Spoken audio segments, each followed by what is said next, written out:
is Jessica. This is Chase. I am a musician and I help to make wedding music planning approachable. This is my very first video. Welcome to my channel. I've been playing weddings for a little over 15 years in the greater Cincinnati, Northern Kentucky area. Yes, 15 years. That is a long time. So I have a ton of experience in planning and performing at weddings. Because of the pandemic, a lot of my weddings were canceled or rescheduled to some date next year or some undetermined date. And so normally this is one of the busiest times of the year for me in the early fall.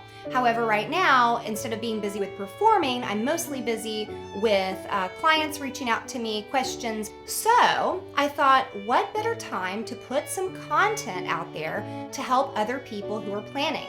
This is something that I do so often, it's just so easy to me, but I realized that for most people, they only do this one time. They shouldn't be expected to be an expert in this area, right? And people who are not musicians sometimes really struggle with what types of music they should pick or what instruments they should pick. And, should they have a singer? Should they not have a singer? There's just so many questions. I think a lot of people are very intimidated by music planning, and my goal is to never again have a bride say to me, "You just pick the music."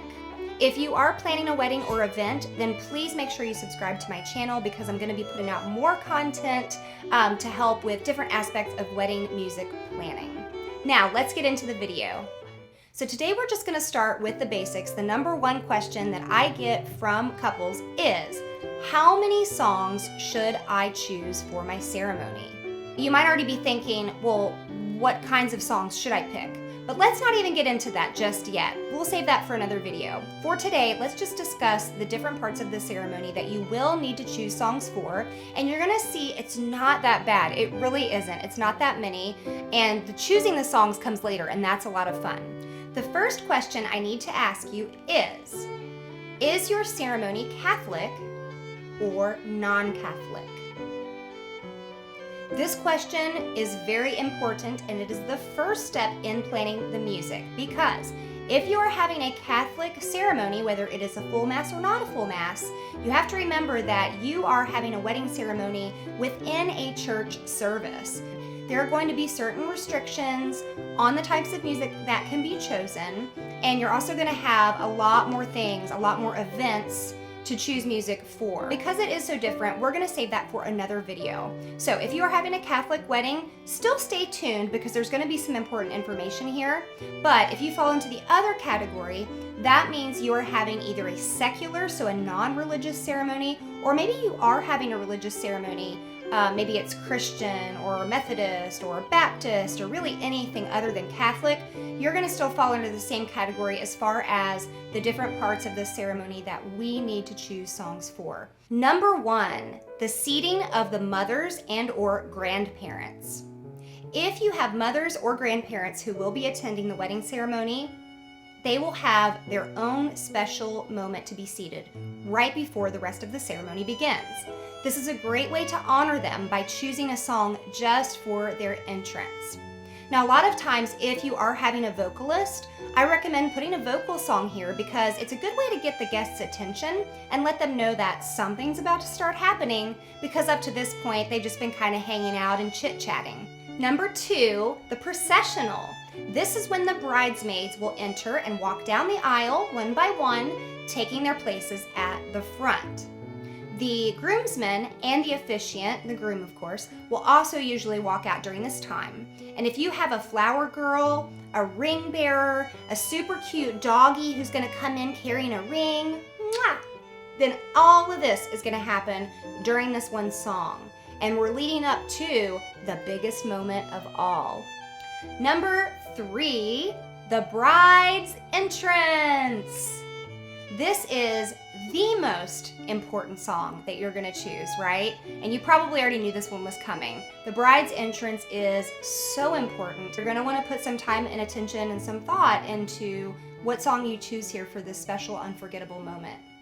Number four, the recessional. We need a song for the end of the ceremony. It's gonna start as soon as the couple is announced, and it's going to set the tone that's going to lead you into the cocktail hour or the reception after. This is a pretty important song too, as far as the mood that you want to carry on to the next part of the evening.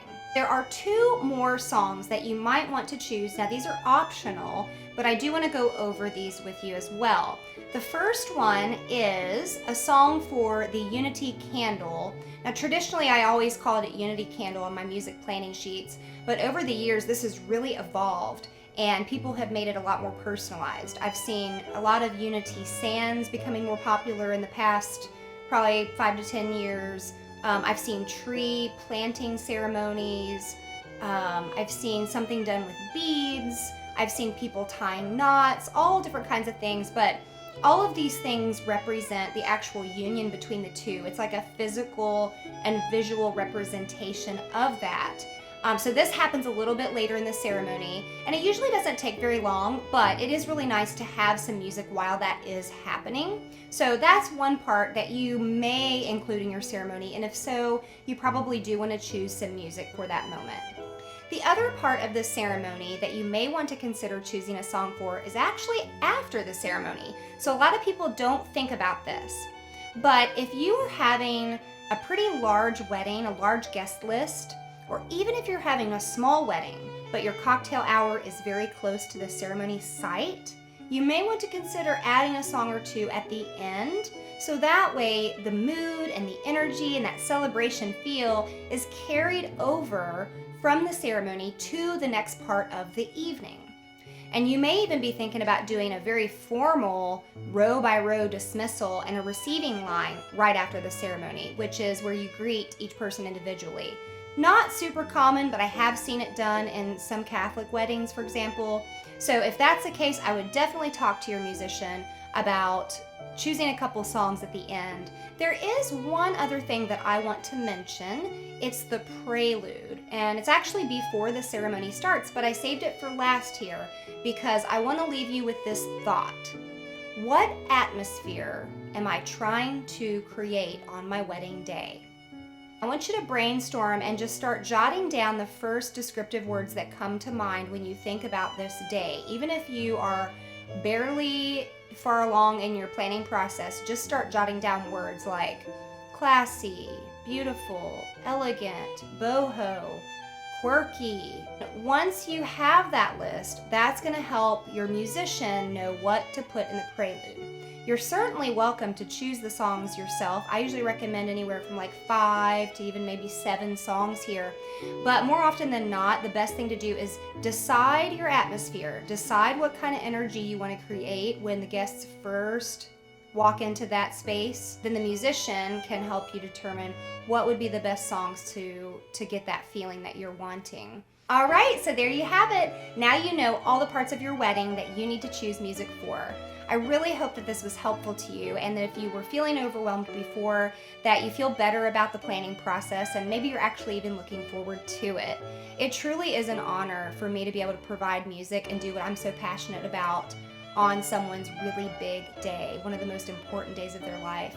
And so I just want all of my clients and anyone planning a wedding to enjoy that process. I hope that you found this video helpful.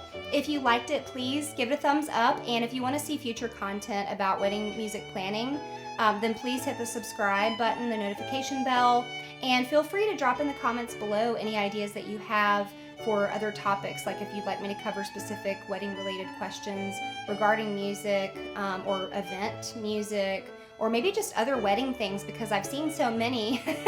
Anything you want to know about, I'd love to hear from you guys. And if you would like more information about my personal wedding services and my private music instruction, which I do online, so you can do it from anywhere, my website is www.jessicagraffmusic.com, so feel free to check that out as well. Thank you so much for tuning in today. I'll see you in the next video, and until next time, Chase and I want to wish you happy planning!